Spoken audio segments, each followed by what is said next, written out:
نحمده ونصلي على رسوله الكريم اما بعد فاعوذ بالله من الشيطان الرجيم بسم الله الرحمن الرحيم لقد كان لكم في رسول الله اسوة حسنة صدق الله العظيم اللهم صل على محمد النبي الأمي وآله وسلم۔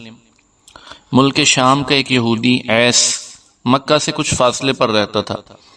وہ جب بھی کسی کام سے مکہ آتا وہاں کے لوگوں سے ملتا تو ان سے کہتا کہ بہت قریب کے زمانے میں تمہارے درمیان ایک بچہ پیدا ہوگا، سارا عرب اس کے راستے پر چلے گا، اس کے سامنے ذلیل اور پست ہو جائے گا، وہ عجم اور اس کے شہروں کا بھی مالک ہو جائے گا۔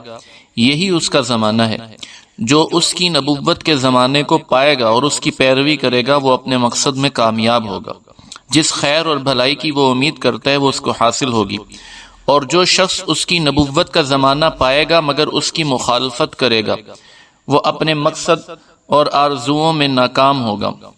مکہ معظمہ میں جو بھی بچہ پیدا ہوتا وہ یہودی اس بچے کے بارے میں تحقیق کرتا اور کہتا ابھی وہ بچہ پیدا نہیں ہوا۔ آخر جب نبی کریم صلی اللہ علیہ وآلہ وسلم اس دنیا میں تشریف لائے تو عبد المطلب اپنے گھر سے نکل کر اس یہودی کے پاس پہنچے۔ اس کی عبادت گاہ کے دروازے پر پہنچ کر انہوں نے اسے آواز دی۔ عیس نے پوچھا کون ہے؟ انہوں نے اپنا نام بتایا، پھر اس سے پوچھا تم اس بچے کے بارے میں کیا کہتے ہو؟ اس نے انہیں دیکھا پھر بولا ہاں تم ہی اس کے باپ ہو سکتے ہو، بے شک وہ بچہ پیدا ہو گیا ہے جس کے بارے میں میں تم لوگوں سے کہا کرتا تھا، وہ ستارہ آج رات طلوع ہو گیا ہے۔ جو اس بچے کی پیدائش کی علامت ہے، اور اس کی علامت یہ ہے کہ اس وقت اس بچے کو درد ہو رہا ہے، یہ تکلیف اسے 3 دن رہے گی اور اس کے بعد یہ ٹھیک ہو جائے گا۔ راہب نے جو یہ کہا تھا کہ بچہ 3 دن تکلیف میں رہے گا تو اس کی تفصیل یہ ہے کہ آپ نے 3 دن تک دودھ نہیں پیا تھا، اور یہودی نے جو یہ کہا تھا کہ ہاں آپ ہی اس کے باپ ہو سکتے ہیں، اس سے مراد یہ ہے کہ عربوں میں دادا کو بھی باپ کہہ دیا جاتا ہے، اور نبی کریم صلی اللہ علیہ وآلہ وسلم نے ایک بار خود فرمایا تھا کہ میں عبد المطلب کا بیٹا ہوں۔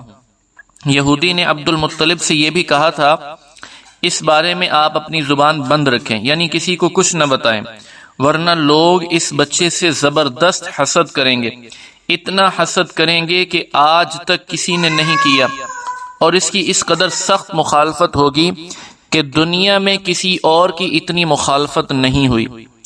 پوتے کے متعلق یہ باتیں سن کر عبد المطلب نے عیس سے پوچھا اس بچے کی عمر کتنی ہوگی؟ یہودی نے اس سوال کے جواب میں کہا اگر اس بچے کی عمر طبعی ہوئی تو بھی 70 سال تک نہیں ہوگی، بلکہ اس سے پہلے ہی 61 یا 63 سال کی عمر میں وفات ہو جائے گی، اور اس کی امت کی اوسط عمر بھی اتنی ہی ہوگی۔ اس کی پیدائش کے وقت دنیا کے بت ٹوٹ کر گر جائیں گے۔ یہ ساری علامات اس یہودی نے گزشتہ انبیاء کی پیشگوئیوں سے معلوم کی تھیں، اور سب کی سب بالکل سچ ثابت ہوئیں۔ قریش کے کچھ لوگ عمر بن نفیل اور عبداللہ بن جحش وغیرہ ایک بت کے پاس جایا کرتے تھے۔ یہ اس رات بھی اس کے پاس گئے جس رات آپ صلی اللہ علیہ وآلہ وسلم کی پیدائش ہوئی۔ انہوں نے دیکھا کہ وہ بت اوندھے منہ گرا پڑا ہے۔ ان لوگوں کو یہ بات بری لگی، انہوں نے اس کو سیدھا اٹھایا، سیدھا کر دیا، مگر وہ پھر گر گیا۔ انہوں نے پھر اس کو سیدھا کیا، وہ پھر الٹا ہو گیا۔ ان لوگوں کو بہت حیرت ہوئی، یہ بات بہت عجیب لگی۔ تب اس بت سے آواز نکلی کہ یہ ایک ایسے بچے کی پیدائش کی خبر ہے جس کے نور سے مشرق اور مغرب میں زمین کے تمام گوشے منور ہو گئے ہیں۔ بت سے نکلنے والی آواز نے انہیں حیرت زدہ کر دیا۔ اس کے علاوہ ایک واقعہ یہ پیش آیا کہ ایران کے شہنشاہ کسریٰ نوشیروان کا محل وہ ہلنے لگا اور اس میں شگاف پڑ گئے۔ نوشیروان کا یہ محل نہایت مضبوط تھا، بڑے بڑے پتھروں اور چونے سے تعمیر کیا گیا تھا۔ اس واقعے سے پوری سلطنت میں دہشت پھیل گئی۔ شگاف پڑنے سے خوفناک آواز بھی نکلی تھی۔ محل کے 14 کنگرے ٹوٹ کر نیچے آ گرے تھے۔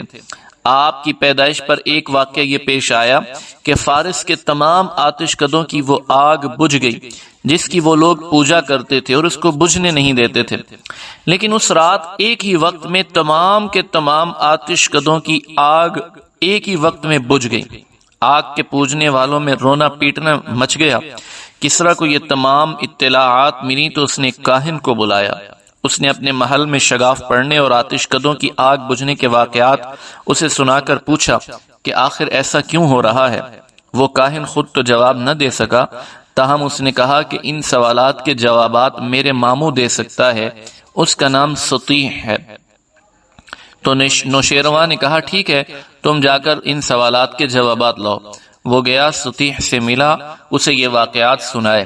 اس نے سن کر کہا ایک عصا والے نبی ظاہر ہوں گے جو عرب اور شام پر چھا جائیں گے، اور جو کچھ ہونے والا ہے ہو کر رہے گا۔ اس نے یہ جواب کسریٰ کو بتایا۔